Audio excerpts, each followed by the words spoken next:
The state of global entrepreneurship, why results are the only thing that matters, and how Jeff Hoffman became a billionaire entrepreneur who makes a giant difference. All right. Hey, Matt, what did Joey Ramone say? He said, hey ho, let's go. And welcome to Legends and Losers, my friends. And I'm stoked you're here, and I'm super stoked to have the man who is normally behind the microphone of Legends and Losers, our producer, Matt Johnson, with us today. That's right. And I'm super excited to be doing the intro with you on this particular episode. I just was writing up the article for this, and it's not only is the episode phenomenal, but it's one of my personal favorite authors and the author of a book that's in my top 5 recommended of all time. I literally recommended this book no less than 2 hours ago on a coaching call. Wow. Yeah. I remember when I first told you that we were lucky enough to get Jeff booked. Mm-hmm. You were knocked over because of how important scale is to you. Floored. Yeah, absolutely. It's a huge book. It's essentially, it's a movable, interchangeable blueprint for how you can build any business. And because like the two co-authors, you've got Jeff that's on the Billionaire, like the big E entrepreneur side. Yep. And then you've got his co-author, David Finkel, who's on the small E entrepreneur. He coaches small and medium-sized businesses. This book literally works for everything. So there's no excuse for anyone and everyone to use the blueprint that's in the book, no matter what business they run. I love it. And of course, I thought the book was awesome.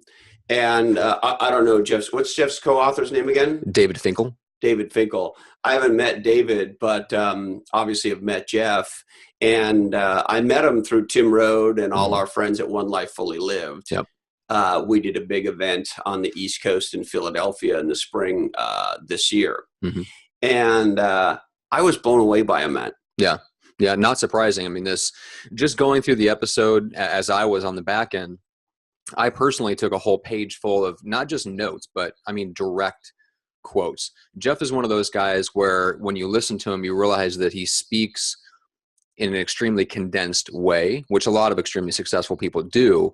But I don't mean in sound bites where they're empty sound bites. I mean where you can literally take a sentence out and you can pull something out that they say in passing that they don't think much about, and it would blow your mind. And somebody else could build an entire TED talk or a speech off of just that one sentence. And they've already moved on because they're saying the next super profound thing.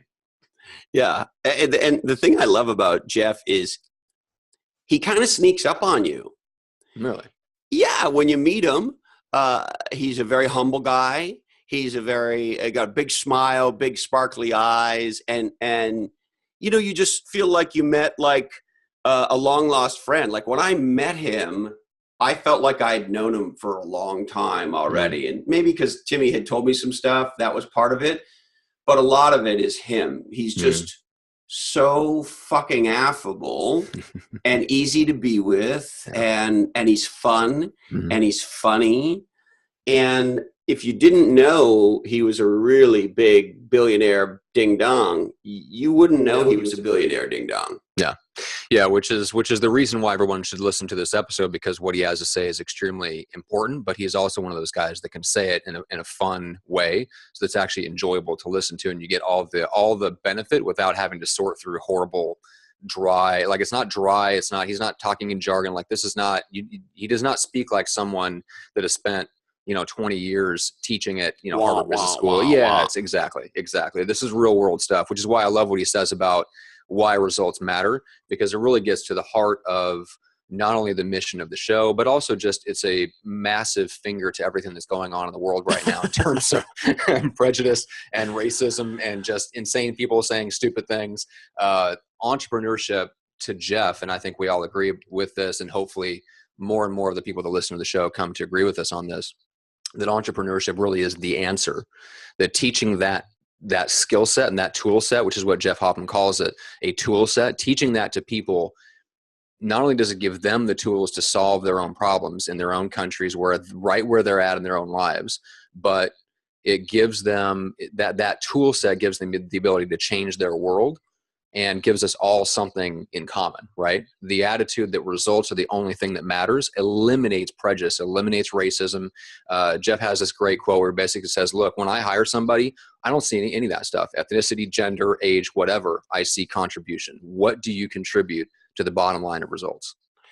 Yeah. And, the thing about this whole racism discussion and sexism discussion and isism discussion that I don't get is, when I was an entrepreneur, when I was a CMO, I wanted to compete against the best in the world. Mm-hmm.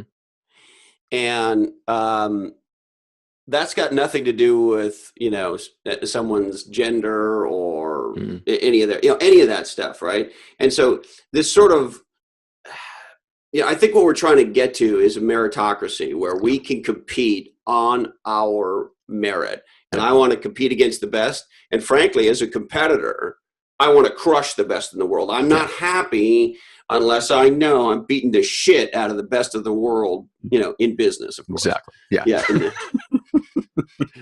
Not like just generically walking around the hood or anything. Yes, exactly. Now, before we get to Jeff, we do have a brand new sponsor I want to tell you about. Yeah, it's an organization called Free Up Our Freeways Forever. And when you shorten that to an acronym, it shortens down to FUOFF. Yeah. Yeah. And I have a tremendous amount of affinity for this organization because they're really focused on, number one, no speed limits on the freeways. Ooh, okay. They already have my vote. Go ahead. Well, they're fucking called freeways. So make them free. Right? Yes. I mean, speed limits are really bullshit. I mean, this is a fucking free country and we should be able to drive however fuck fast we want to go. That's right. So that's the number one thing the FUOFF folks are demanding. Okay. The second demand goes like this. If you're in the left lane, the passing lane, and there's a car behind you, and you don't let them pass, 6 months in jail, $25,000 fine. That's the second demand of the Free Up Our Freeways Forever group. Oh, I love it. Yeah. Oh, man. And I support that. I do too. Although maybe not quite as extreme. I mean, let's cut it down to like no, but no. Why would we bring that down? We want to make a statement. See, I love Singapore. My dear friend Daryl lives there and spent a lot of time in Singapore over the years. And there's no crime in Singapore. Okay. You know why? No, please tell me. Because they cane your ass. I was going to ask if it had to do with caning. Oh, yeah. That's hilarious. And so if you knew you were going to get caned for knocking over a liquor store, you would think way hard because 3 whacks of the cane can kill you. So, okay. Having talked to the folks at Free Up Our Freeways Forever, they actually want caning for people who clog the passing lane. But, they're not stupid at FUOFF. Okay. They understand this is America. So $25,000 and 6 months in jail. Right. The other thing is, and I know we've touched on this multiple times, but why the fuck is it like 80% of the time it's a pre-I driver? That I can tell you that is a unique California phenomenon. Now, if you go to the Midwest, you're just as likely to be like a Plymouth Reliant from like 1989. But Plymouth Reliant. Yeah. Oh, yeah. Reaching back old school. Yeah. Yeah. Do those Reliants? Do they have that one? What do they call them? Not a bucket seat. Like the one bench seat. The one bench seat. Thank you. In the back, yes. In the back, but not in the front. I don't think it's in the front. No. Because I could be wrong. You're getting way old school when it's the one bench in the front. Oh yeah. My grandfather Jack had a Plymouth Duster. Do you remember those? Oh yeah, very steezy. A green one. Okay. Yeah, green 1972. Or I don't know exactly the year, but it would have been a 70 to 74 Duster. Okay. Yeah, and it had a one bench in the front. Okay. So you get 3 people in the front. Okay. Yeah. And I don't think it had seatbelts. Right. Yeah. Yeah. This is back before they were that was an innovation at that point, not a requirement. Yeah. So does the Reliant have seatbelts? Or the Reliants that I remember do, but all bets are off when you're talking about somebody that's going 50 miles an hour in the left lane on the interstate. Maybe they're rightfully slowing down because they don't have seatbelts. But Yes, I'm all for those things. And of course, being in California, and we don't care what happens to anybody with traffic because we hate cars, nothing will be done about this. Not if I have something to say about it. And not if so we want to thank our friends at Free Up Our Freeways for sponsoring Legends and Losers, and most importantly, for the mission from God they are on to clean up the bullshit clogging that happens in America in the left-hand lane. It's probably the most pressing problem facing America today. I agree. Assholes in the left-hand lane. That's right. Yeah. All right. Now, back to Jeff. Yes. We love Jeff. And, my experience of Jeff, Jeff's a billionaire, right? Mm-hmm. And I failed grade 10 math. Okay. But that's a lot of money. Yes. Yeah. How many millions is a billion? Do we know? Did we figure that out the other day? Was it 1,000 million? I think it's 1,000 million. 1,000 million. Yes. Yeah. Yeah. Now, Matthew, you can't live on that, but it's a nice start. That's right. I mean, it's a good down payment on a house in California, right? Yeah. And if the world's going to have billionaires, then I think we want Jeff to be one of them. Yes. And we'd like people like Jeff to be most or all of them. Yeah. Yes. As opposed to what were we talking about the other day? The oil billionaires and the high style that they travel on Air Emirates. Yes, they travel in style, I think. And, Forbes puts out that list every year of the richest people in the world. And there's surprisingly not that many Kuwaitis and Saudis on the list. Right. So, I don't know. Something a little fishy. I don't know. Maybe they just got it all secretly buried away in barrels somewhere. And they don't, when the Forbes guys calls and say, hey, Sheikh Dilla Ding Dong, what's in your bank account, eh? That's right. He probably just says, go fuck yourself. Surprisingly, Sheikh Dilla Ding Dong is not on the list. That's right. But the thing about Jeff that's amazing is, first of all, his commitment to making a difference and giving back. Yeah. And he shares with us a huge commitment to making a difference for entrepreneurship. Okay. Yeah, he travels all around the world. He speaks. He helps spark entrepreneurship with little incubators, and he set up this this initiative. I can't remember exactly how long ago, but not super long ago, where he rented this super high-end ding-dong boat, like a ship, like a small Carnival cruisy kind of a thing. Sure. And he rechristened it the Entrepreneurship, and he floated around to, if I remember, he told me the story, and it was a couple of scotches ago, so, you'll forgive me. But as I remember the story, he kind of floats around the world over, it had to be at least 6 months. It might have been longer. Jeff's going to kill me. Okay. But anyway, he's floating around the world, and he has experts, entrepreneur experts, business coaches, gurus, authors, etc. Okay. But with entrepreneurial backgrounds.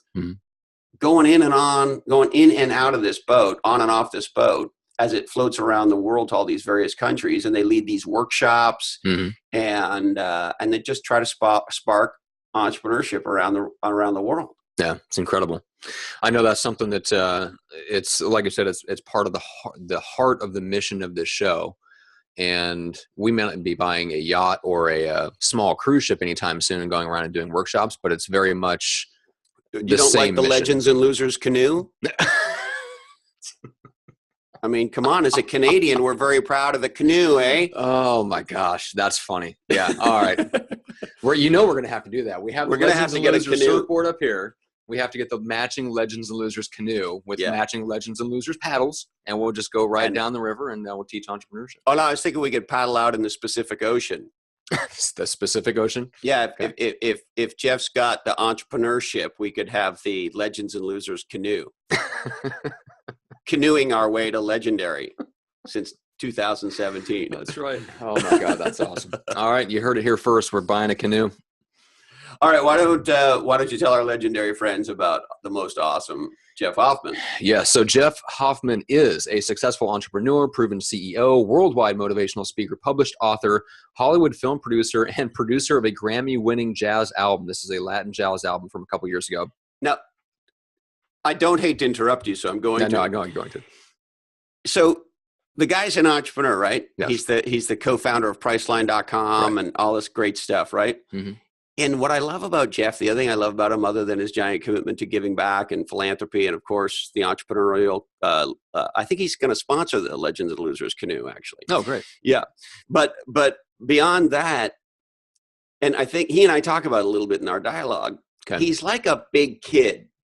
Okay. No, but like in the best way. Right. Right. Because if you and I had like an uncalculable amount of money, Mm-hmm. you would do some fun stuff, right? Right. So he produces movies and jazz albums that win Grammys.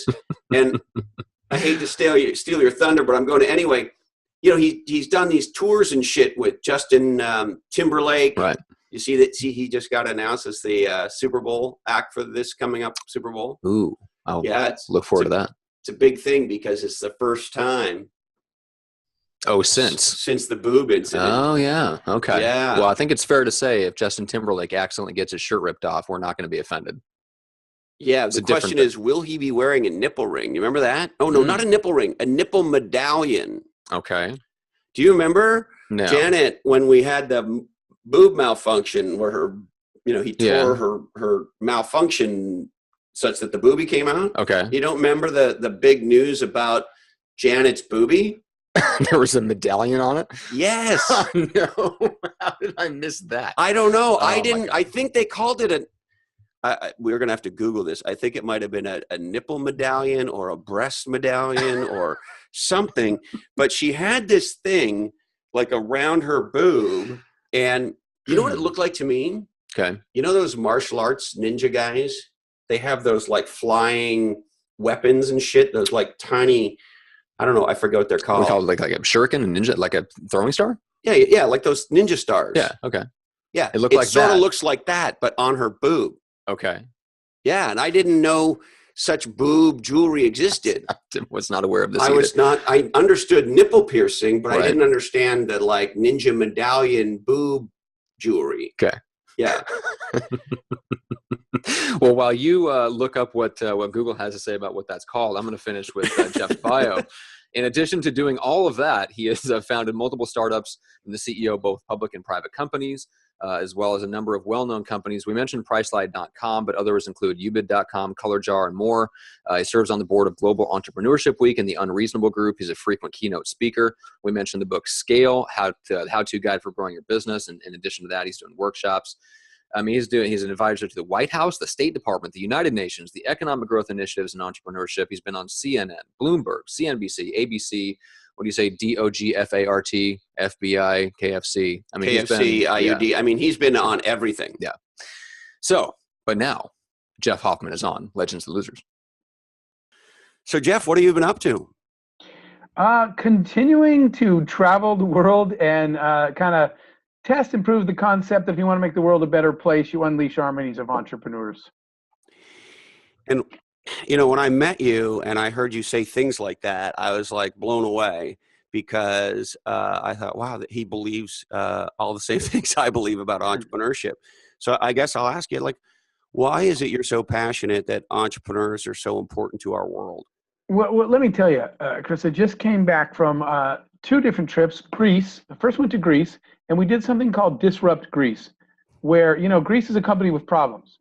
And so to answer your question, governments in some cases don't do anything, but in many cases do their best, and they just can't get there. They're not efficient enough. They're not fast enough. They don't really understand the problems. Entrepreneurs are the people that live every day right in the middle of that problem and can't sleep until they fix that thing that's driving them nuts. They're efficient because they don't have money anyway. They're fast because they don't eat until they sell something. So by definition, they're the best force to do it. So in Disrupt Greece a couple of weeks ago, we just asked entrepreneurs all over Greece, we said, can you just fix this country yourselves? And then I went right from there to Vietnam, and we did the same thing. We did a sort of startup Vietnam event, and we said, design the future of your country and don't wait for governments, big companies, anybody else to do it. So that's why they're fast, they're efficient, they're hungry, they're passionate. Entrepreneurs just find a way to get stuff done. And, of course, I couldn't agree with you more. And I'm curious to ask you, why you think we're at an all-time low in entrepreneurship in America and what you think we should and could be doing about it. Well, I think the should and could is good news, but let me address your first part, the all-time low. You know, there's this thing, the Startup Genome Report, right? And they report on cities and talent and entrepreneurship and attitudes. And for years, 20 years probably or whatever, Silicon Valley owned the number one spot. For the first time ever, we're not number one in talent in the U.S. anymore. Singapore, on that report, passed the U.S. Chicago and L.A. went down in entrepreneurship and talent. Shanghai, Beijing, and London went up. So your point is right. We're starting to lag behind here in our very own country. And we've got to, the why, that one's a little bit tougher for me. I mean, it's fundamentally one of the things that drives you and I both nuts is people that complain about the way things are but do nothing more than complain, right? Makes me want to punch him in the face. I mean, I don't want to punch anybody in the face, but it's like, okay, well, fucking do something about it then. Do something, right? It drives me nuts. And in other places, people are stepping up and doing more, and we still got too many people talking or nose down in their device, separated from the real world sometimes. The good news, though, is I think that it's starting, I'm seeing this. I also, just when I got back to the States, the new school year started. So I went and visited schools, middle schools and high schools, and talked to teachers and students in the last couple of weeks. And I think this next generation is getting better. These kids are saying, look, man, you're handing us off a world filled with problems. We'll fix it, instead of just complaining. So I think you're seeing this millennial, whatever you want to call them, the way to piss off millennials, call them millennials, because they hate being lumped into any description. But I think this next generation is bringing some improvement because they're already irritated at the world we're handing them and saying, this is no good, man. We'll just fix it ourselves. Well, I just got to say to you, I know I've said it to you before, but it's been a little while since we talked, and I just love what you're doing. Your mission is my mission. I think it's one of the most important things we can do in America, frankly, around the world. Entrepreneurs, I believe, build our world. And the fact that you, in the position that you're in, have dedicated, you tell me, it feels like a giant part of your life now to sparking entrepreneurship and helping entrepreneurs. And of course, not just in America, all around the world. I just find you incredibly inspiring, Jeff. How did you come to that where you said, okay, I'm going to focus on this now? Well, I have to tell you, and thank you very much. I have to tell you, but the truth is they inspire me. What gets me up every morning, the energy I feed off is I meet these amazing entrepreneurs in places where you can't believe anybody even wants to get up in the morning. There's no hope, no resources, no support, and they, plow ahead anyway. But I got to that point, I think, because since my startups were in the travel space and I traveled a lot, I started to see people, not just there on a business trip, but you're driving along and you're driving through their city in this country or other countries, and you're seeing the way that everybody else is living.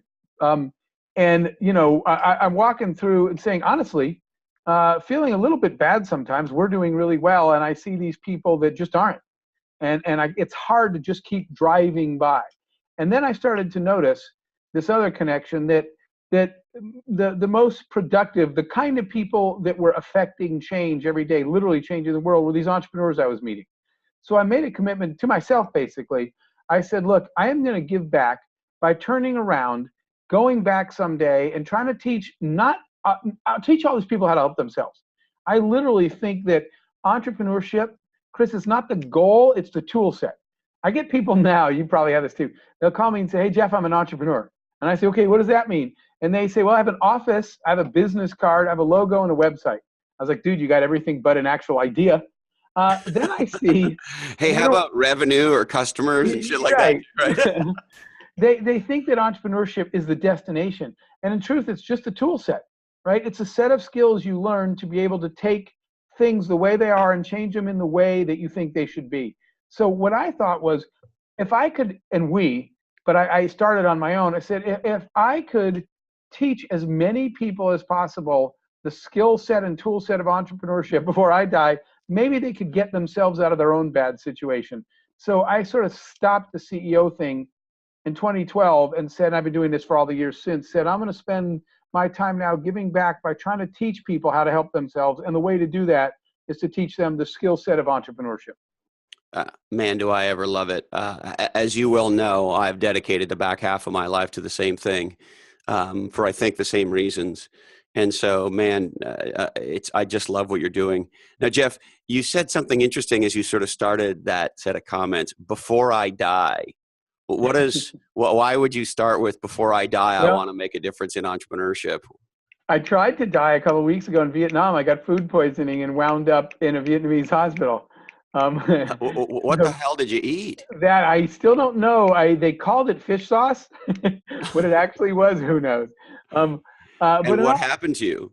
I just literally, it was like The Exorcist. Oh, Everything was coming out of me, and I had to be taken to a hospital, which I try not to do when I'm in other countries. Not a fun experience, but it did make me stop and think. Anyway, laying there, all dehydrated on an IV in a foreign hospital. Um, it was a lot of these things, Chris, honestly, that make you think about how we spend our time. I lost my father not even a year ago. My best friend drowned in a kind of a tragic accident in the Irish Sea. There are moments in your life where you stop and say, am I using my time wisely? Right? Am I going to look back one day and have a list of things I didn't do? Or am I going to look back one day and say, time well spent?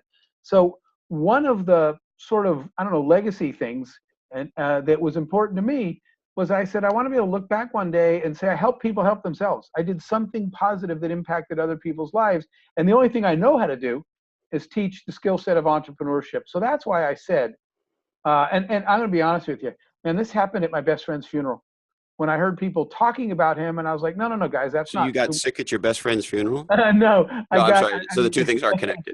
But the aha happened at your best friend's funeral. it sure did, because people were summarizing his life. And I was like, no, that wasn't Michael. You guys don't get it. And I started to think something which I never thought before. I thought this, if today was my funeral, what would the summary be? What would people be standing there saying? And I started thinking people might be talking about businesses we've launched or deals we did or money we made. And I was like, holy crap, that is an epic fail. If that's it, then I didn't, then that's not the life I planned. So I asked myself the second question. What would I want people to say if this was my funeral right now?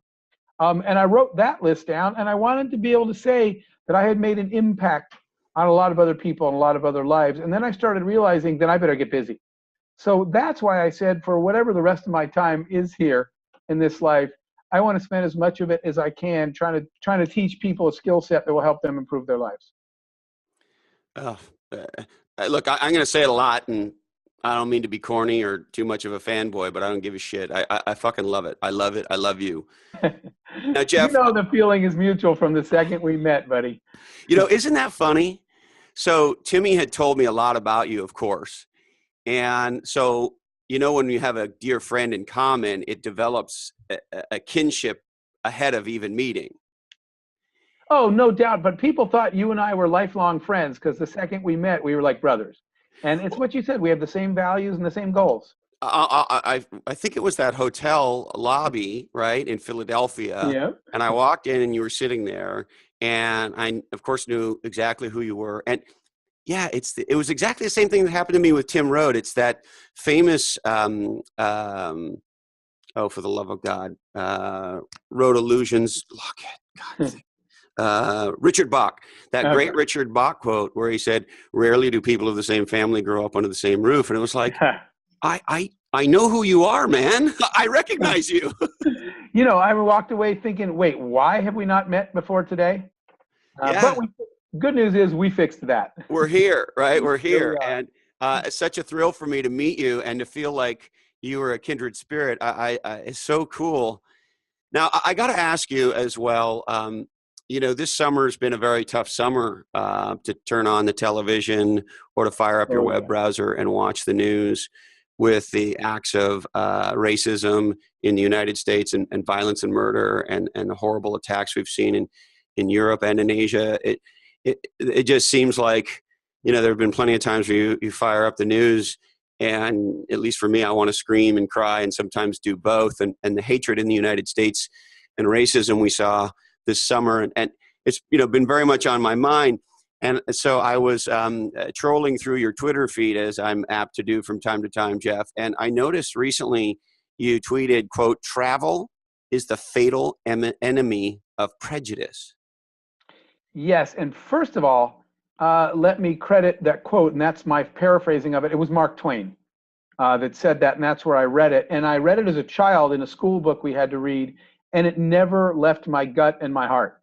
And I understood what he was saying was if we actually spent the time to get to know each other, we wouldn't hate each other. People hate things that they're afraid of or don't know or understand, which is ridiculous, right? How are you hating somebody you never even met? So part of the reason that I got involved in businesses that enabled me to travel was because I fundamentally believe that the more people I met in their home, in their environment, in their community, like in the last couple of years, I went to all the Arab Spring countries and sat in Muslim communities and listened to families. Oh And yeah, so but they hate us and they want to kill us and they hate yeah, our way of life. there's a lot. There, and How is it even? I don't know about you, Jeff, but I turn my television on and I go, "What the fuck? It's 2017 and we're talking about this. Are you guys out of your mind? Like how?" And I know it sounds naive or stupid of me, but I just look at it in very simple terms, right? Did you and but I choose where we were born and to whom we were born? Right? We could have been born in Syria. We had no choice in that, right? It's like, yep. why are we even still talking about this? It is absolutely ridiculous. I completely agree. And so that's why I kind of felt like the more everybody could travel, the much better our tolerance would be if people could start to understand. I got to tell you something. This was long ago, but I grew up in the Cold War, evil Russia, and Russians are the evil enemy that want to kill us all. And while it was still the Soviet Union during that propaganda war, I went to the Soviet Union to do business. And I remember one day after spending some time with some Russian friends, I looked at them, they looked at me, and I said, "You're actually people, not monsters. You have kids and husbands and wives and dreams and happiness and failure." And we all just started laughing. And I said, "I'm glad I spent time with you because it opened my eyes that we all want the same thing. Everybody's just trying to get along, love their family, raise their kids. We all want the same thing." Isn't that just crazy, right? And it's funny. I'm still the naive little kid. I remember growing up in Montreal, Canada, and my mom telling me at a very young age that everybody's the same, or how tall, or how skinny, or how fat, or what color we are, or whatever it is. People have different attributes and qualities, but at the core, we are the same, and we need to treat people the same. And I can remember I grew up at a time where the French and English were at each other in Quebec, and it was really kind of horrible. And French kids would throw rocks at us on the way to Wow. school, and it was nasty. And I can remember thinking, "Hey, didn't your mom tell you?" And Yeah. it's funny when I saw, the KKK and the burning torches and all that. I just the first thing I thought, to get back to your tweet and Mark Twain, was what percentage of these racist, violent assholes have a passport? Yeah. You're absolutely right. Scary, and we got to fix it, right? Because it's you might have heard me say this before, but one of the most important things written on sort of my wall of beliefs is that drives me every day is I wrote in big giant letters these 4 words: there is no they.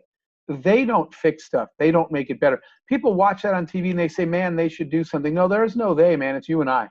You gotta, if you see something you can fix and want to make something better, you have to do it. And so We, people got to stop watching that and saying they should stop doing that. They should fix that. We got to find a way to come together. I couldn't agree more, and God bless you for the work you do. Now, I gotta tell you how you appear to me. Can I tell you how I see you? Sure. Uh, you're like, remember Tom Hanks's character in Big? Of course. I love that movie. So you have that enthusiasm. You have the enthusiasm of a child. So you remind me of Tom Hanks's character in Big, but just a lot smarter and a lot Uglier. richer. Oh, you meant uglier. No. No, not a, I think you have the sexiest hairdo on planet Earth. I got it directly from you. I literally took a picture of you to my barber and said, "Make me like that." You did not. That, by the way, is an ultimate compliment for me. I have a TEDx talk that's out there that's called "The Power of Wonder," and what I talked It's so about was, great. I hope everybody watches it, listens to it. well, thank you, because as soon as people lose that 5-year-old sense of awe of the world, of wonder, how do things work? Why do they work that way? Why is the sky blue? Why is everything?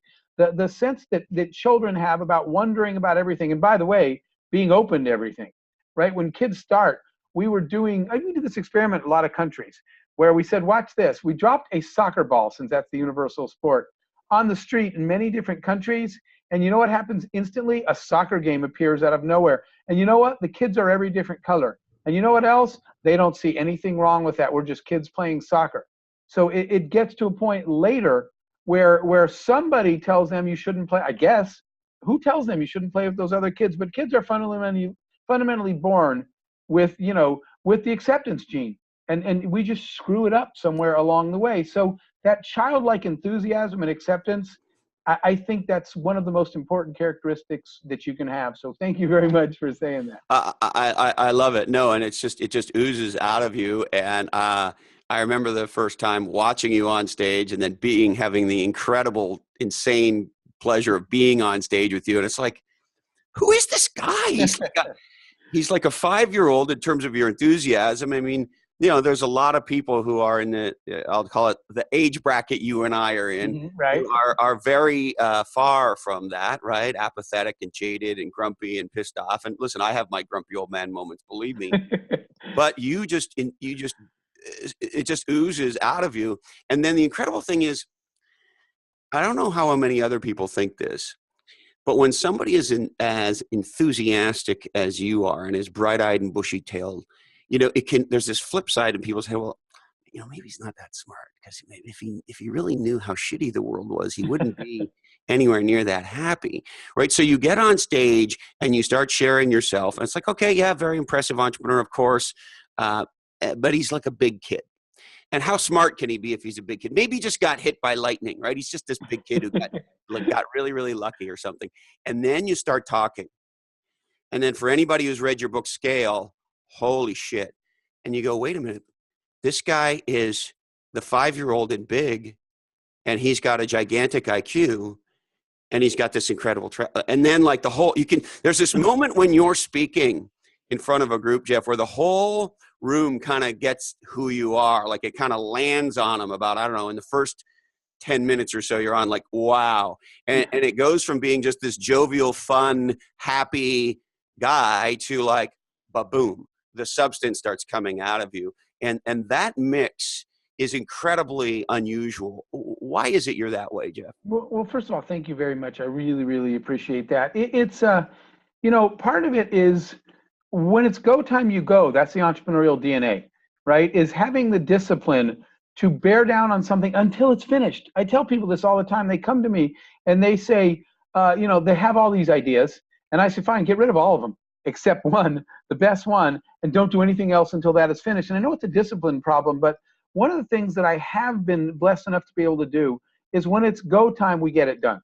When we've launched businesses or products or whatever the mission was, I've been able to tune people would come up to me, like way back when we were building the airline ticket printers. People would come up and say, hey, I want to tell you about this. And at that moment, I would say, unless this has something to do with printing airline tickets at a kiosk, talk to me next year. You've got to be able to, when it's time to focus and finish something. And we were always able to do that. But then when you're done, here's the crazy thing. There's not much more fun than winning. Right. I was talking about this. I recently spent some time working on a baseball deal with Derek Jeter. And I was talking to Derek. I said, the Yankee dugout was the really fun one to be in during your years. When you're winning the World Series, that's the dugout where people are laughing, messing up each other's hair, throwing stuff, joking. The dugout of the team that just keeps losing, you look in there, you say, boy, I'm glad I'm not there. So it's a work hard, play hard. When it's time to play, practice hard, focus, study, figure out what you got to do, then get it done. And when you're done, if you are the Jeter of your business, the guy that hits the walk-off home run in the World Series, guess what happens next? You're probably in a good mood. You're probably the guy laughing and enjoying life because you earned it, but you got to earn it first. So my focus was always, let's get something done. But when it's done and we can be proud of it, then let's enjoy it. And so, you get the chance you earn the right to be somebody in a good mood because you paid your dues. Well, and that's the other sort of interesting thing about you. You hear stories about, let me say, your colleagues or maybe people who, other entrepreneurs that you might be compared to or you're in the class of, because you're in a class unto yourselves, right?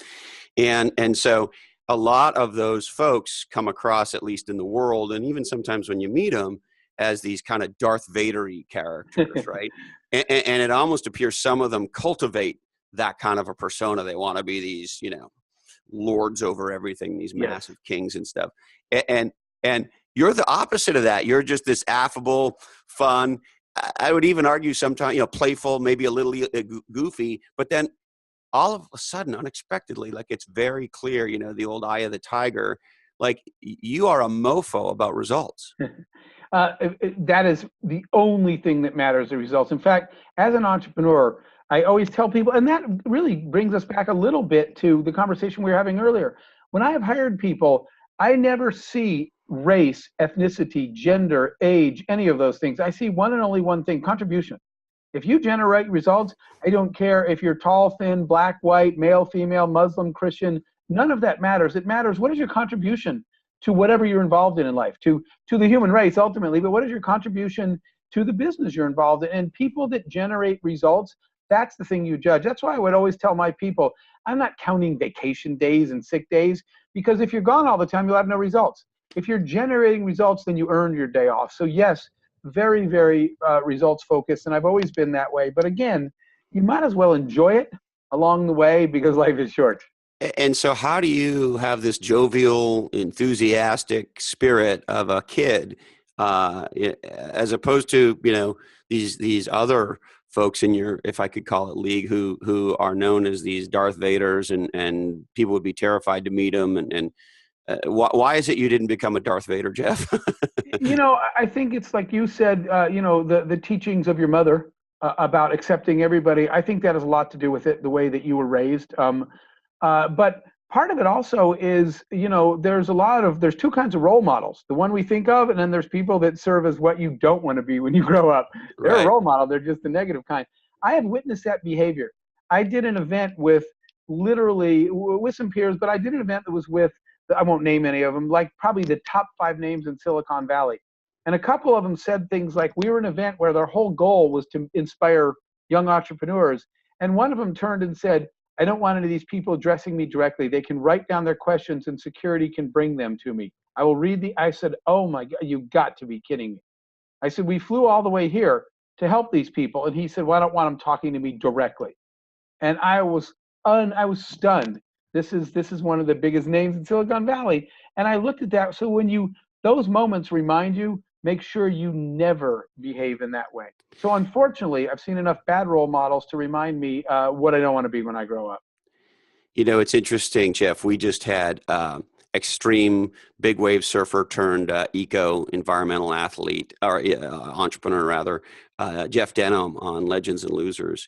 And I was asking him about, he in the business world hangs out with a lot of super big ding dongs, and in the sports world, he surfs with the greatest big wave surfers. He skis and snowboards with the greatest backcountry athletes, et cetera, et cetera. He's sponsored by Patagonia. I mean, you can't be. He lives in the world that you live in Sure. in business and sports. And so I was asking him a similar kind of, we're having a very similar kind of dialogue. And he said to me, look, if an athlete's humility doesn't exceed their talent, I don't want to hang out with them. Oh man, that is phenomenal. I'm gonna have to borrow that and credit it to you guys, but I really, Yeah, really Jeff Denham is his name, okay. Jeff. Yeah, you'd That's love him. fantastic. You'd love this guy. I tend to really pick people the same way. I literally have some friends now that are in sports. Each of them is actually a Hall of Famer in their sport, and they are the ones that you would never know that if you just met them and didn't know sports. You would just think they are nice, humble, caring people, and they're the ones. That includes Derek, by the way that he's never been sort of the too big to his britches type of athlete, and you love to see people with that humility succeed. And I want to ask you about Derek in a sec. I had the incredible life thrill privilege of not just meeting Bill Walton, but presenting on the same stage with Bill Walton at an event recently in San Diego. Have you met him by chance, Jeff? I have. One time I went to an event long ago with John Wooden, and Bill joined us for dinner as a surprise. So I was having dinner with John Wooden, and Bill wandered into the restaurant and pulled up a chair. We sat there for about 3 hours. So I got a chance to listen to him that night with John at a dinner table. Oh, wow. I imagine you were pinching yourself. Oh, I didn't speak because I was just soaking it all in. And it's funny, Bill's talk was a lot about John, and he ended with a whole, incredibly inspiring kind of summary of the key things he learned from John. But interestingly enough, on the humility front, he walks into the room. We're doing kind of the speaker prep before the event's about to start, as you know well how those things go. And of course, there's no mistaking who he is. First of all, we all know who he is. And second of all, he's 12 feet tall, right? Yep. So he walks in and he comes over to me and he goes, "Hi, I'm Bill." And I said, "Oh, I know who you are. You don't need an introduction." And I said, "I'm Christopher." And he says, "Yeah." He says, "Well, then I'm Luke's dad." I love that. Luke's dad. And it was just like, it was so great. And I was like, I instantly fell in love with him because you've met a lot more of these super achieved folks than I have. And, it's funny, like with my heroes, a lot of them I don't want to meet. And I know that may sound crazy, but I don't want to be disappointed with them being an asshole. You are so right. One year they asked me to be the chairman of the Major League Baseball All-Star Game. And the worst part about it was hanging out with some of my heroes, because there were a few of them that I, sports idolized. And when I spent time with them, there was only a couple. The rest were great. But there was a couple that I wish I'd never met and wish I'd never talked to, because it shattered my image of this person as a hero. Yeah. And so, some of my big ones, I really don't want to meet them. And then, there, of course, have been many cases where I've met heroes and been blown away. Bill Walton being one of them. I mean, I didn't grow up with basketball at the center of my life because I was in Canada, but certainly know who the guy is and his reputation. He was on TV for so many years, and he's, of course, Hall of Famer and all that stuff. And so, even though I didn't grow up worshiping him because I wasn't a basketball, super fan in Canada, but I still, of course, knew who he was. And there's that moment when you meet a person like that where you think, "Oh, dear Lord, please." Right. And then when they turn out to be everything and more you could possibly imagine, it's that is pretty amazing. Just a quick Canada sports story. I was working on something many years ago on an internet company, but I was working on it with Wayne Gretzky. And you talk about humble. He would, first of all, he's so low key that a lot of times when it was time to go, I'd have to say, "Where's Wayne?" And he'd be standing right behind me, because he doesn't command the attention. He doesn't demand it. He was so low key. And there were times that he would just introduce himself. He would just, say that he's Wayne and fail to mention that he played. If they didn't recognize him or know he was a hockey fan, he was okay with that, which I thought was so cool.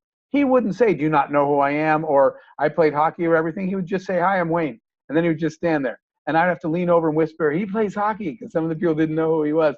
I loved that. That guy was one of those humble heroes that was sweet to everybody in the time I was working with him, but just didn't need to be fawned over or made the center of attention. Those are the kind of people you like to win. Yeah, it's interesting, isn't it? Did you get to do much business with them? Is there more to the story, Jeff? The business failed. I'll tell you what it was very quickly. Was it MVP.com? Yes, it was. I worked with I remember that. Jordan and Elway at the time when they were trying to launch MVP.com. The business model never made sense. And neither of them were vested time-wise, intellectually, mental capacity. They put money in, but they didn't really follow the rules it takes to succeed as an internet company. They asked me for help. I spent time with the three of them. And they didn't really implement those things, so the business failed. But the benefit was spending time with, three of my sports heroes, but Wayne was amazing. Well, and I remember back then, I don't know if you recall, I was the founding CMO of an internet services business called Scient. And at Scient, we built the back end of MVP.com. Oh, I did not even know. That's really funny. What a small world. Yeah. That explains why you're one of the few people that actually knows what that company was. No, and I can remember being very excited about it at the time. If I'm not mistaken, were they funded by Benchmark? Am I remembering that right? That was one of the investors. They had a few, and they put some money in of their own. But that was in the craze where everybody thought as long as it had .com on it, it was going to work, and that was just plain silliness. Yeah, yeah. Well, I'll tell you, a business formula. It turns out. Well, they sort of lose money forever and make it up on volume. You mean that? I love that one. I like that quote. Yeah, it's always a fun one. But, just to tell you and I had nowhere near the experience that you did with Wayne, but my tiny little experience with him, I was in a store in Los Angeles years and years ago during the .com era. So it would have been, I don't know if after MVP, but sort of, if not after, sort of, right in that time frame. And I was there with my ex-wife, and I've met a whole bunch of these people, nowhere near how you have, but I'm not starstruck. I don't give a shit about Right. It's not my thing. I don't know who most celebrities are. But anyway, my wife taps me on the shoulder and she says, Wayne Gretzky's standing behind you. And of course, as a kid growing up in Canada, I turn around and Jeff, there have been very few times in my life where I can't talk. I love it. And I went to extend my hand. I looked at him straight in the eye like I normally do. And I just went, holy fuck, I can't talk. And so I introduced myself. Anyway, while his wife was shopping and my wife was shopping, he and I sat there with one of his buddies in sort of the husband chairs, just bullshitting about life and hockey. And I had that kind of experience you described. And there's no way you ever would have known this was Wayne freaking Gretzky. Yeah, he is so low key. That is really cool. And that is really, really amazing. He's like that. We used to do the, I have the entertainment company in the music biz. And years ago, we were doing stuff in the touring business with people like Britney Spears and NSYNC. And the NSYNC guys, sometimes I would travel with them on the road. And every little girl, they would come backstage. They would practice. Sometimes it was friends asking us, would you take my daughter to meet them or whatever? So they would practice what they were going to say to Justin Timberlake for 2 weeks in the mirror. Then they'd get there and they'd do what you did. And they would never speak. And what I got a kick out of was a backstage one night, I think it was Pittsburgh. And the NSYNC guys were kind of laughing about the girls that, practice for weeks, then get backstage and can't speak. And then Mario Lemieux came backstage. And one of the NSYNC guys, Chris Kirkpatrick, is from Pittsburgh and was a Penguins fan. He turned into the little girl who couldn't utter a single word when his hockey hero walked in. So I guess sometimes all of us have people that we look up to, and it's just different when you get, sometimes, like you said, sometimes good and sometimes bad when you actually meet them. Yeah, exactly. And, Lemieux grew up in, I sort of bounced around a bunch in Montreal as a kid, but one of the working class neighborhoods called Verdun that I grew up in is where Lemieux is from, or at least lived for a while. And so you can imagine, even though of course he didn't play for the Canadians, you can imagine what kind of hero he is. And really throughout the hockey world. Yeah, If you the whole hockey world. Mario Lemieux, something's wrong with you, right? I think he had a teenage daughter who wanted to meet NSYNC. And isn't that great? For them, right? Because they were stuttering over meeting him, but. So this is a fun thread because you're a guy who, had your success obviously in the technology world as an entrepreneur. There's a shit ton I would love to get to on that with you. But to get back to you being a lot like Tom Hanks in Big, you're like, hey, I love sports. I love music. I love I love movies and entertainment. And you just decided to go out in the world and start companies and get to know some of these people. And it seems like, you made your real money as a technology entrepreneur, and then you've decided to play in these other worlds that just seem like I'm sure you have a business mind for it, of course, but you're also playing and you get to meet all these amazing athletes, whether it's Jeter or LeBron and all these guys that are your homeboys now. And I saw recently on your Twitter feed you hanging out with Donnie and Marie, and so tell me about like this decision to go play with all of these artists and stuff and athletes. I got flack for that one because the week before I was with Nelly, so friends were kind of I saw the comments out there. People are saying, how you go from Nelly to Donnie Marie, we don't know. They're different audiences. But I'll tell you the fuck them. What I love about you is you go play with everybody. You'll go play with the Sri Lankan kid who wants to be an entrepreneur. And, you go hang out with LeBron and everybody in between. Like that. How fucking... So anyway, when did all that start? And tell me about that. It started because I just love being around creative people, right? And so, and high energy people and positive people. And hardworking people. And it turns out you find those are more identifiable. They're everywhere in business, they're everywhere in life, but we identify them even more so in sports and entertainment, right? Because visibly to be a LeBron, just use that example, to come to Cleveland, one of the worst teams in the league, and say, I'm going to take them to a championship. Words don't get championships. Blood, sweat, and tears get championships. Teamwork get championships, right? Dedication, focus. And in the end, like you and I said, results. You can be as passionate and determined as winning as you want, but if you don't actually go out there and outscore the other guys and get it done and get rebounds and get steals, it doesn't matter. So the model sports winds up being kind of a little microcosm of life. And in a way, entertainment does for the business world, because a song or a movie is a startup, right? It's an idea, it's a vision. Then you've got to get domain experts. In my business and in your business in tech, we get programmers, they get drummers and guitarists, right? But it's the same thing. You hire skilled talent to create the product. Somebody identifies the market, prepares the product, someone markets, distributes it. The market has to like your product. It's no different. So I was thinking, I love being around creative people. And I'm going to be honest, Chris, I love being around winners, right? People that just find a way to get it done and stop complaining about it. So those two things being said, I said, well, you know what? If I created businesses in that space, I would get to spend some of my day around people that I absolutely love being around. And so that was the drive, was to create an opportunity for me to be around people I looked up to. But I want to say this, the reason I was able to do it, and I think this is sort of what I try to teach, the young kid in Sri Lanka or wherever I am, is that in the end, the key to doing anything you want, the key to having the life you dream of, is being an effective problem solver. If you can solve a problem in the world, then you become valuable to the world. So, my ability to travel way before I got involved in Priceline or anything was when we created those, the kiosks that people check into airports now. And suddenly I'm getting calls to go meet with airlines and airports all over the world. So I'm getting to travel, which is my dream, and I'm getting paid for it. Because I solved a problem that people really had, it enabled me to live a life I wanted in two ways. I got to see the world and I got paid for it.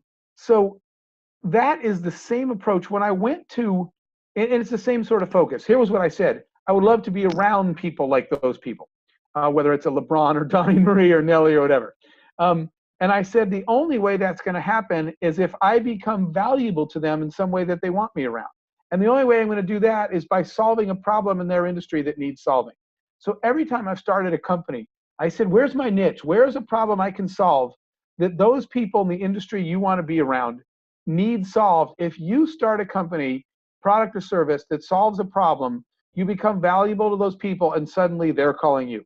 I literally have remembered some moments in my life where people that were my heroes for whatever reason were calling me, and I said, this is like an unreal moment. Why are you calling me? I'm the fan and you're the star. And they said, because I need help with something and people told me you could get it done. So this may sound like a corny question, but what's it like then to be friends with Derek Jeter and LeBron James and Donnie and Marie? It's reaffirming. First of all, like I said, I just like being around positive people and winners. I like the energy, the attitude, the commitment. If you think about it, when you talk about athletes and they say, I got to go to practice. And what you'd say is, wait, you're the best football player on the planet Earth. What do you need practice for? But you realize that's how they got there. I'm going to tell you a really quick Michael Jordan story. Back in those MVP days, I had been watching a game where it was the end of Michael's career. He was already Michael Jordan. He already won all the titles, all the MVPs, and all the rings. It was his last season. They were up. The playoffs were already set. The game was meaningless. They were up by like 21 in the fourth quarter. So he was already Michael Jordan in a meaningless moment. Scottie Pippen or whoever it was throws the ball to Jordan, overthrows him. The ball is clearly going out of bounds. All the other players on the court turn and start running the other way. Jordan, I watch this. I'm just sitting at home watching. I see him look at the ball, look at the out of bounds line, look at what's out of bounds, which turn out to be the press tables, and without a thought, floors it. He sprints to the end, puts his foot inside the line, dives, goes horizontal, grabs the ball, flips it to his teammate, and then crashes into the laptops in the press table. I said, can I ask you something? Jordan said, what? And I said, you're Michael Jordan. Why on earth would you do that? I don't understand. He said, you're right, you don't understand. And then he said something that was literally life-changing for me. He said, I'm Michael Jordan because I do that. He said, because every loose ball of my career, I chased it like it was the game-winning shot for the NBA Finals. He said, it's because I chase every loose ball that I became Michael Jordan, not the other way around. I went home, I couldn't speak for a little bit, thinking that people with that attitude that chase what are the loose balls in your life? Is it a business deal? Is it a proposal? It is a customer calling you when you're tired and you don't want to talk to her and she's always complaining. Whatever it is, every loose ball you let roll out of bounds is one step farther away you are from greatness. So people that have that attitude are people I like being around. That's why I like being around people like that, because I learned so much from the way they attack life. And even if their thing is sports or entertainment, it doesn't matter. It's their attitude about how they approach their goals in life that I like being around.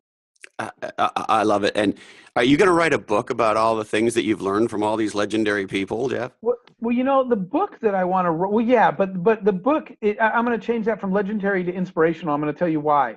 There are those kids in Sri Lanka. There are people I've met around Sure. the world that, somebody asked me one day on a news interview. They said, "Who are your heroes?" And I know what she thought I was going to say, Steve Jobs or Richard Branson or something.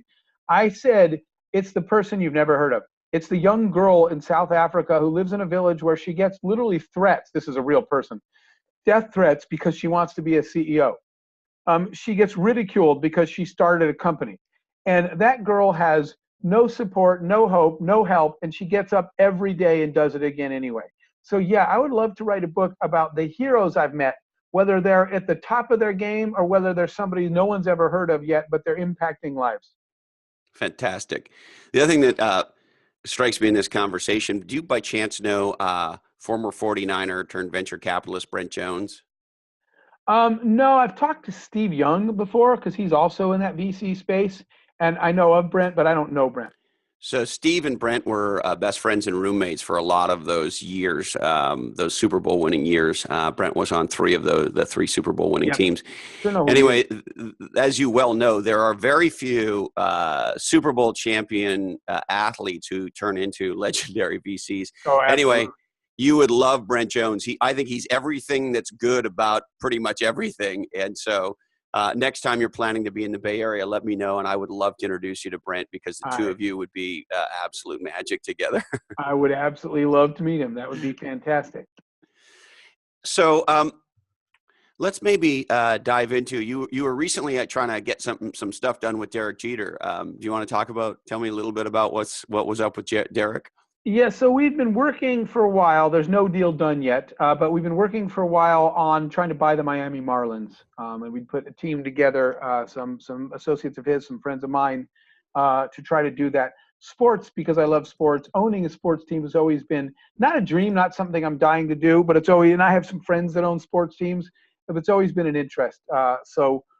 When Derek and I first started talking about it, it's what he really wants to do. He wants Why to. is he so driven to be an owner?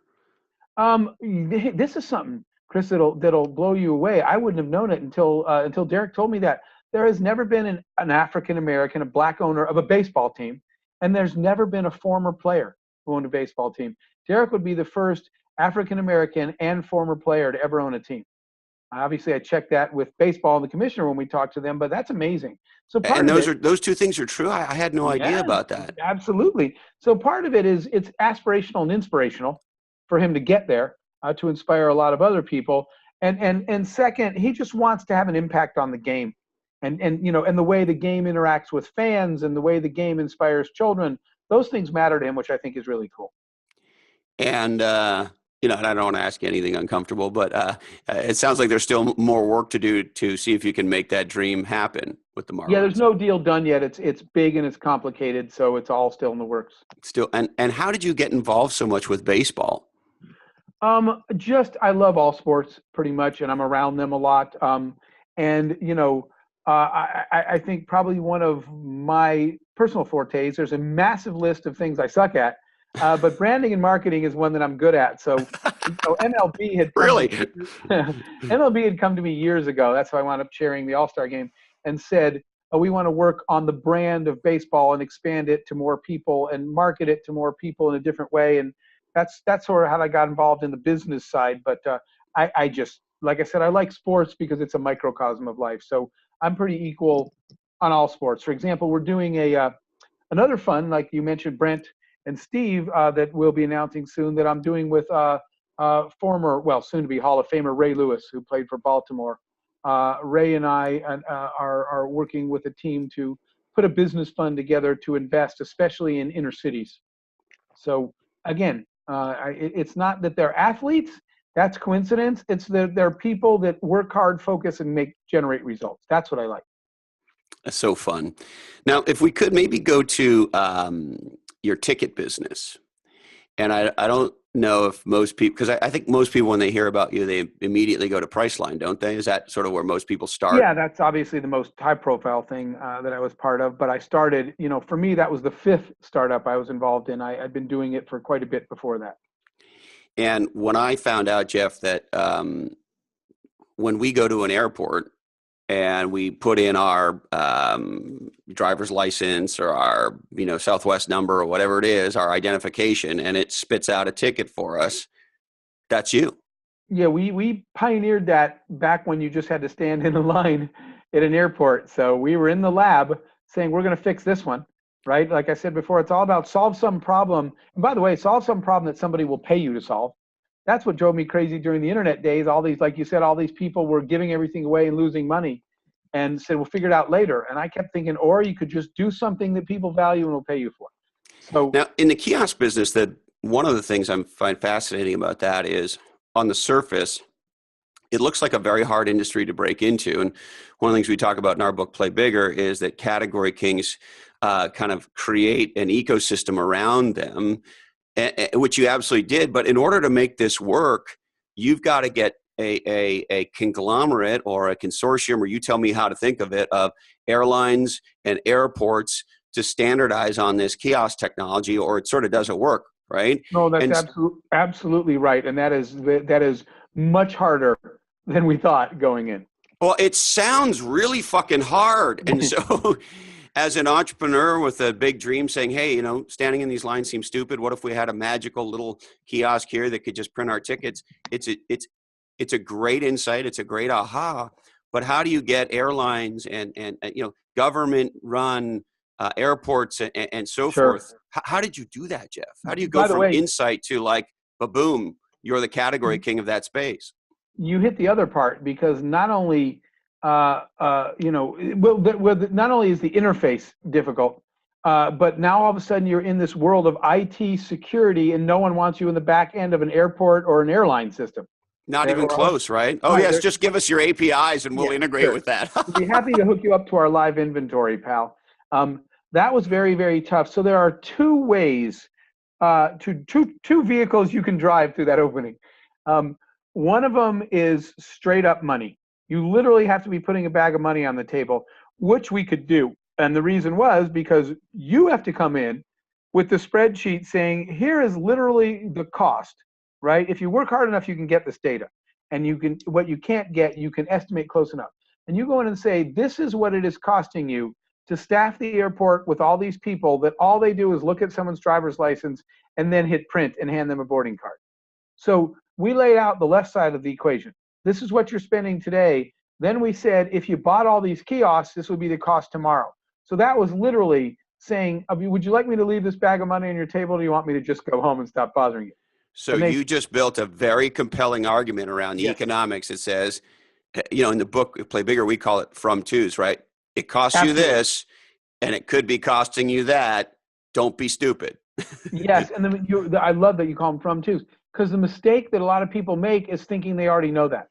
Think, how could they not already see that? They don't. But isn't it obvious? Right. No, we got to tell them it's obvious, right? Yeah. So how did you explain to the world what, of course, in hindsight, seems completely obvious, but at the time, the airline industry was not welcoming you with open arms, right? No, not at all. We even got shut down in the middle of the night by some of them because they found out we were accessing the back end system. So that brings me a perfect segue, thank you, to the second thing, vehicle to drive through that opening, which is customers. Well, I'm going to say customer/competitor.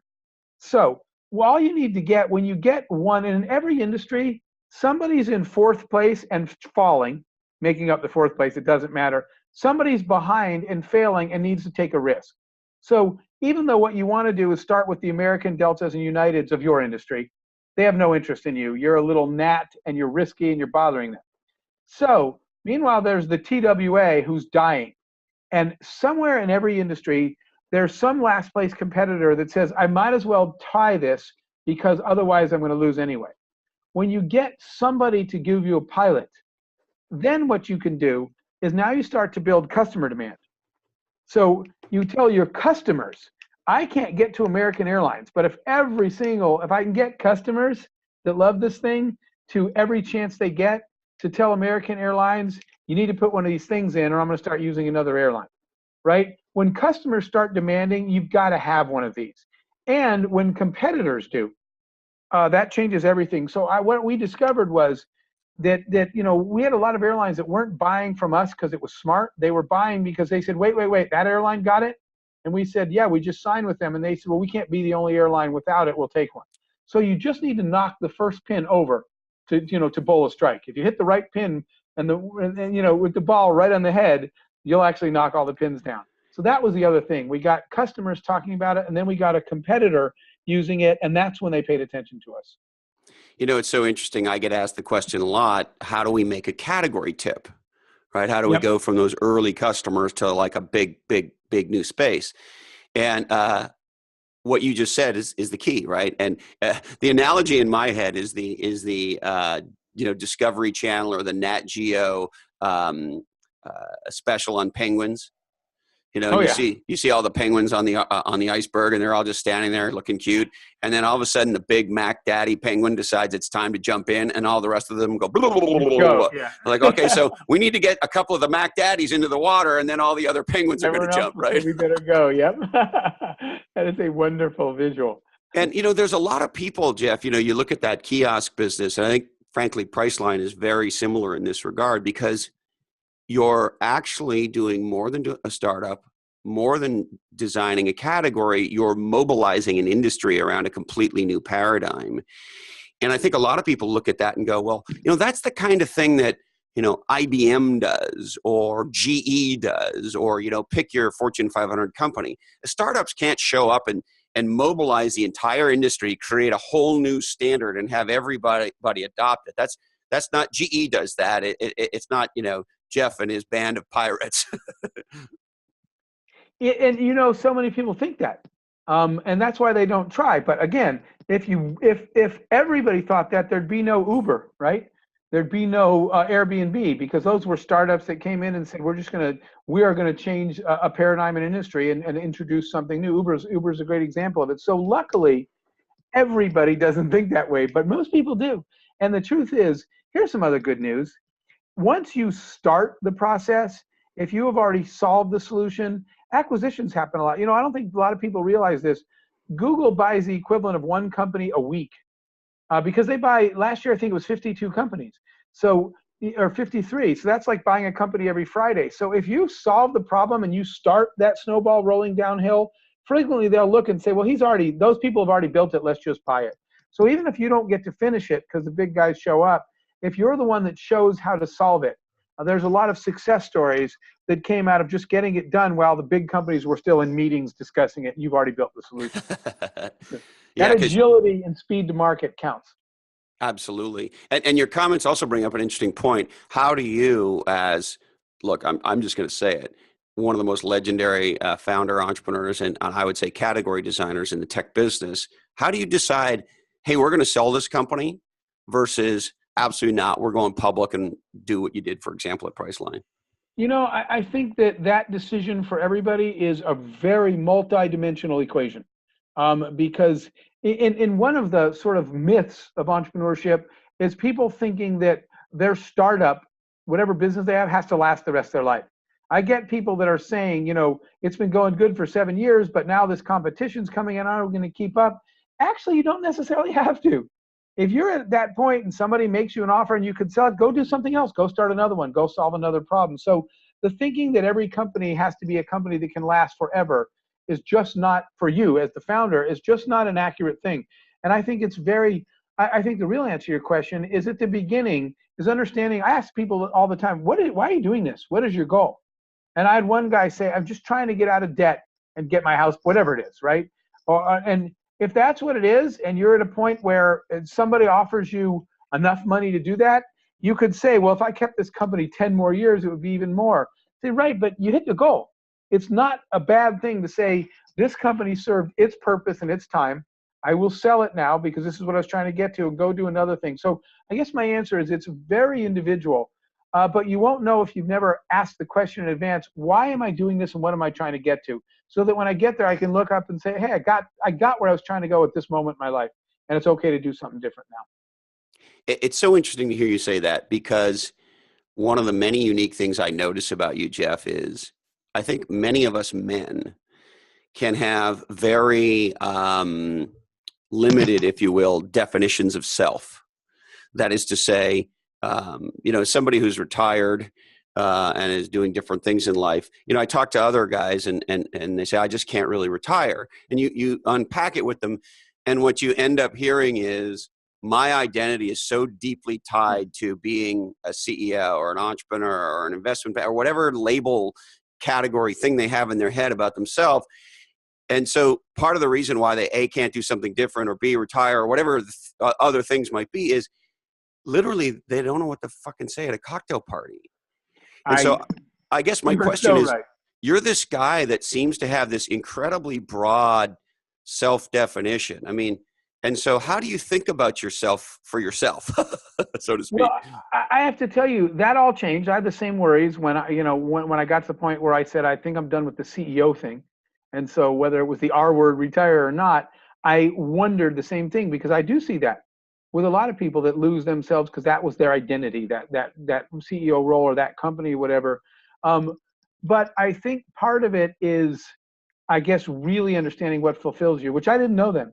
I did find out that, making money or winning awards or something wasn't all that it was cracked up to be.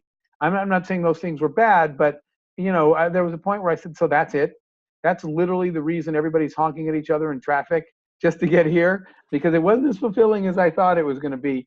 So I think okay, hold on. I hate to interrupt you, but I got to. We live in a world that, for the most part, programs us that the two greatest things you can be are famous and rich. Yep. That's the culture, right? Kim Kardashian. Absolutely right. You are both of those things. That bothers me every single day, that's what we're raised to be, especially getting there one day and saying that was it. Why as a guy, and again, I hate to interrupt you, but you got there, you were there, you've been there for a very long time. You can get anybody you want on the phone, including presidents of countries, and you are rich and famous. And so what do you mean that wasn't all it was cracked? What are you telling us? Well, I didn't know until I did something different, right? And that's generally what I tell people all the time. Get out and try stuff. Right? It's okay to not like something, and it's actually okay to quit. I had some kid tell me he hated his accounting job, but he didn't want to be a quitter. I said, all right, then waste the entire rest of your life sitting there doing something you hate, so you can say, at least I had a horrible life, but at least I'm not a quitter. That's just stupid. I said, who told you that? Everybody said, you don't quit. I said, you don't waste your life doing things you don't like. It's okay to find out that this thing I just tried, I don't like it, I don't want to do it anymore. And the only way you know that is by trying stuff. So when I broke out of that sort of CEO life and went and did the stuff I do now, mentoring, I'll tell you a moment, because it kind of harks back to a little bit where we started, but this was a charity thing, but I was at an inner city YMCA, and I was sitting with the kids, a bunch of the kids in a circle playing this game, and we were in the gym away from the cocktail party with all the dressed up adults. The kids felt very, very removed. They were poor kids and he was rich adults, the sponsors. So I took the kids to the gym. We sat on the floor, we were playing a game. But this was a funny moment to me that made me wonder, you said about, your self-definition, because all of a sudden all the giggling and laughing stopped and all the kids went quiet. And I said, what's wrong? And they said, adults just showed up. And I stopped and looked around and I was like, wait, what am I? And they said, well, we don't consider you an adult. You're one of us.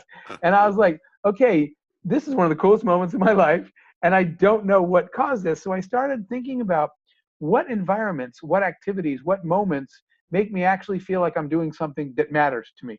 In fact, Chris, I think I told you about this in Philly. I saw a sign on the wall one day, somebody's office, that said, you may be successful, but will you matter? And that sign, I couldn't get it out of my head. Like, went to bed thinking about that. What's the difference between success and mattering? Success is IPOs and exits and fame, like you said, money and fame.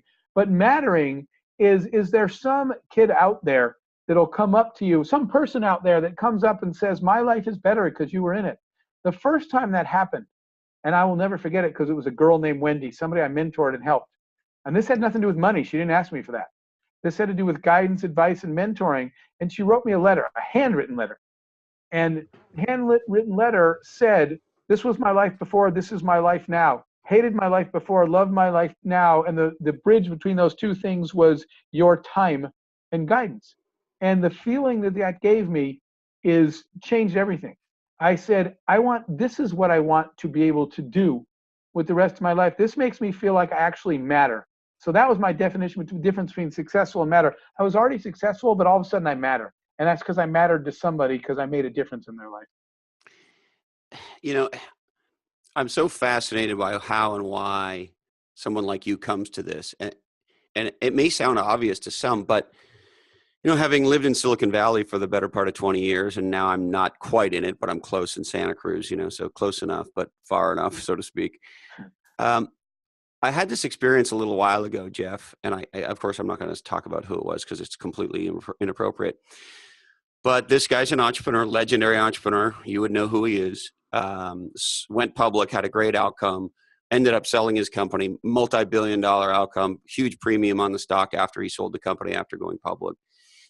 And I had a conversation with him shortly thereafter, congratulated him on selling the company and kind of riding off in the sunset and so forth. And I don't know this guy that well. And we had a fairly short conversation as I was just wishing him well and saying how inspiring what he had achieved was. And I forget exactly how he said it, Jeff, but it became very clear how unfulfilled and unhappy and even angry he was because, he said it, and I won't say how he said it, but he's like, yeah, well, but all these other guys are worth way more than I am. And I'm going to have to do something about that. Yeah. And you could hear it. It was like, so this guy's one of the richest guys in Silicon Valley. And because, Zuckerberg or Ellison or Gates or Bezos or, pick whoever the fuck you want to pick, because those guys are ahead of him, he's upside down. And I just thought, what's happened to us, man? Yeah, what a warped perspective. Well, what? And so I guess my point in that diatribe is we see that in Silicon Valley. We see the competition for, well, you bought 3 lots in Atherton to build your compound. I'm going to buy 6. And you see all this bullshit, right? And like, where are you on the Forbes list? And that becomes like the thing. And so, did you ever find yourself being sort of sucked into that? Well, let me ask that, and then I'll ask my follow-up. The answer is very briefly. I did, but I have to say it was much more, I would say, the influence of people around me, because I was never raised that way and I wasn't raised around any money or anything. But when I sold the first company, and we sold the company for millions of dollars, and everybody was telling me what to build and what to buy. It's everybody else living vicariously through you saying, telling you to go build your mansion or whatever it is, or buy your fancy cars. There's a lot of everybody else wants to live through you because they do think that's the dream. So you get a lot of pressure from outside as well. That was not a natural feeling to me. I was just never materialistically based. I got so many people telling me, here's all the things you can do and you should do. By the way, because they want to go, swim in your new pool and stay at your new place or ride your new car or whatever. So yeah, there was a lot of pressure early on that I would hear things like that from a lot of people. And everybody pushes you into it. So you almost feel like you're failing the mission if you don't do some of those things. So I think everybody sort of, if you hit that point, you go through a phase where you experience that a little bit. But like I said, you also, at least in my case, find out that, it's not as, it's, I'm not saying it's bad. It's just not as cool as I thought it was. By the way, Chris, I'm going to have to wrap up in just a couple of minutes here. Yeah, fair enough. So what advice would you have to sort of the newly successful, whether it's an executive who's first starting to make some real money, or an entrepreneur, or an athlete, or, you're somebody who has had insane levels of success, and not only are you still a human being, like you're a legendary human being. I think that the most important thing is by staying grounded, by being surrounded by the right people, because you know what happens in that life? You people upgrade their friends, not even intentionally, right? Because suddenly people that never spoke to you before will consider you a peer and invite you to things. And now all of a sudden you're hanging out at places that you can't even believe you were invited to. If you literally do say, I'm going to just upgrade all my friends and now I'm going to hang out with these people, and lose the people around you that keep you grounded, they remind, they're the people that help shape you. I see that. I literally had friends. I remember, I won't get into detail, but I literally remember post Priceline IPO. Some people I'd known for my whole life that never had a dime and suddenly had money. And I even can tell you a case of someone that decided he could upgrade his wife to somebody much younger and hotter because now he had money, I was horrified and disgusted and disappointed. But it happens every single day. So if you allow those influences, and they show up when money or fame, success shows up, a lot of those people that live around it show up. You got to stay grounded by being around the people that you like being around. And, bring back, like I said, to what we were talking about at the beginning. One of the things that helps me keep perspective on all things in life is when I am in Vietnam, with a bunch of young people where none of the Silicon Valley kind of stuff, they've never dreamed of a big house or car. That's not the impact they want. So when I spend time with a lot of people whose worldview is so refreshingly pure and different, it really helps me, to keep grounded, to keep focused on what matters. So I think the answer is surround yourself with the right people. Awesome. And just quickly before I let you go, as a kid who grew up in Montreal loving Star Trek, how cool is Bill Shatner? He is so funny. So we launched multiple businesses, and one of the things we launched out of Priceline was a consumer business called Yard Sale, and I was working with him, and we were writing our own ad copy for that. And I found recently some of the outtakes of the commercials that we were working on with Shatner, and his dry sense of humor is he was a pleasure to work with, and his dry sense of humor is absolutely hilarious. I just absolutely love the guy and his perspective, and he got mellower as he got older, as we all tend to do. But it was an absolute delight to be able to work with him. Well, and another incredible example of your marketing genius, because those Priceline Negotiator ads with him in it were incredibly memorable and obviously hugely successful. So kudos on the creativity with Captain Kirk. All right, before we wrap, anything else, Jeff? Not really. I just want to say thank you, first of all. I mean, you and I could sit and talk, which we have. You and I could sit and talk forever.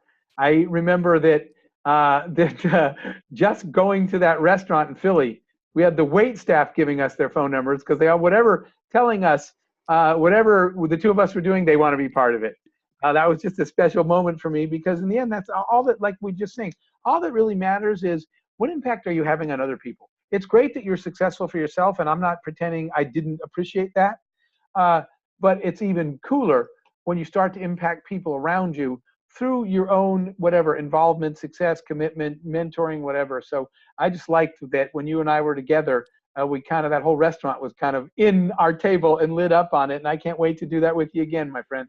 Me too. And I want you to know, put me in, coach. Your mission is my mission. Everything you do, I love and support. If there's ever any time, any way I can help in any of your missions to support and build entrepreneurship around the world, you inspire the shit out of me. Being around you is a ton of fun, whether it's in a restaurant or on stage or anywhere else. And so I'm at your disposal if and when you want me around. And Jeff, I can't thank you enough. You're such a huge inspiration. You're a legendary multi-time entrepreneur, incredible marketer. You've designed and dominated categories, and now you're giving it all back. Wow. Thank you so much, and we will definitely be working on things together. Bless you, and be legendary, as I know you will be, Jeff. Thank you so much. Thank you, my friend. There fun. He is. If you like Jeff Hoffman, why don't you share this episode right now? Don't you think that'd be a great idea, Matthew? I think it'd be a good idea. You should go to iTunes immediately. Go to the right-hand side, click the drop-down box, and click copy link, and share it with your friends on Facebook, LinkedIn, Instagram, carrier pigeon. I mean, just wrap the link into a piece of paper that you wrap around the pigeon's leg and send it off. Yeah, and here's the other thing, you've been teaching me a lot lately because you're a single, handsome, younger guy, right? And you're on Flinder and Binder and Twinder and all those things, right? Okay. Yeah. So I wonder if we should ask our friends to start sharing legends and losers on Flinder and Binder and Twinder and stuff as they're dating each other. I think that's a fantastic idea. Yeah, absolutely. Just randomly insert it into the text with, people that you might be interested in of the fairer sex. Absolutely. Well, see, here's what I think. I think asking people whether they're fans of the show is an important way to decide whether or not you should go on a Flinder date. That's right. Right? Because if they're not listening to the show, go fuck them. Yeah, exactly. Clearly, they do not have the intestinal fortitude to handle a relationship with you anyway. So it's what we call a filter, right? Right. Like if you don't love the Big Lebowski, we're not dating. That's right. Right. So it's kind of, I think people should incorporate it with, what's the one you use? Bumble. Bumble. Right. Okay. That's the new one. That's right? Yeah. Well, for recently. Well, yeah. Okay. Sure. And people like it because the girls get to choose who they respond to. That's the only way to start conversations. So the female of the species right. has to initiate. She can't get like creeped on unless she initiates the creeping. Exactly. Yes, the female must initiate the creeping. That is the idea. Let the creeping begin. All right. We would like to thank. Oh, there's so many. HarperCollins, instant classic, play bigger, how pirates, streamers, and innovators create and dominate markets. PursuingResults.com. Matthew's Company, the producers of legendary podcasts, and this one too. Equity Directory, which connects startups to talent and resources they need to build a legendary business. NetSuite, #1 in cloud ERP. One Life Fully Lived, where you can dream it, plan it, and live it. It being your best life, of course. That's right. Atira Systems, fighting to stop firefighters and save firefighters with strong water technology at atirasystems.com. That's right. Project Relo, a nonprofit offering extraordinary leadership experience with Americans' military veterans. We'd also like to remind you to pick up a copy of Jeff Hoffman's legendary book, Matt Johnson's top 5 recommendations, Scale, 7 proven principles to grow your business and get your life back. And the incomparable Interview Valet, Tom Schwab's team is fantastic. They are podcast interview marketing, so you can get on podcasts and get some business. Stop Riding the Pine, the awesome podcast from our friend Jamie J. That's right. We got Fathom Digital Marketing that drives revenue at fathomdelivers.com. The awesome book, Never Split the Difference, the smash hit from our friend Chris Voss. That's right. And WWF, because our planet and wildlife matter. We'd like to remind you that this oddcast is the sole property of the Legends and Losers Oddcast Network. And what would we love it if they did, Matthew? Share the shit of it. We must remind you that all rights do remain disturbed. This oddcast is clearly produced in a studio that does contain nuts. Legends and Losers may also contain forward-looking statements, backward-looking statements, present moment-looking statements, and completely insane statements. We'd like to remind you to watch The Big Lebowski. Thank your nearest firefighter. Keep your hands up and your chin down. Never build a website on Wix. Ever. Wix sucks. Fuck Wix. That's right. Be nice to your sister for some reason.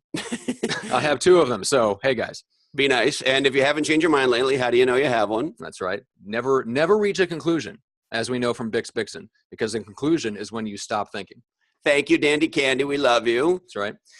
And doesn't this oddcast really tie the room together? Yeah, it really does. It really ties the entire studio together. Right. Now, finally, we have some apologies. Yeah, our deepest apology today goes to Avishai Abarami, CEO of Wix. Sorry, Avishai. We just ran out of time for you. That's it. Thank you, my friends. We'll see you again soon on another episode of Legends and Losers.